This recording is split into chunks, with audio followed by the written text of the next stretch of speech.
Hello there. So you want to know how you can simply go ahead and fix your slow internet on your MacBook. This is going to be the only video that you'll ever need to watch on the internet. So with that being said, let's get straight into the video.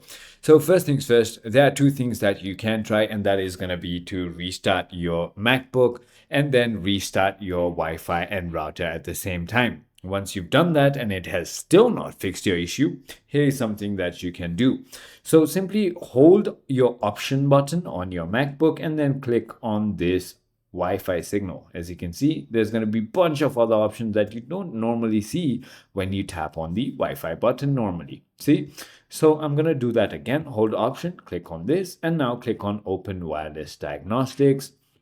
And now click on continue, and now it's going to run diagnostics tests right over here to understand what is the problem. So just go ahead and hold monitor my Wi-Fi connection and click on continue. It's going to start Wi-Fi connection and what has been going, right?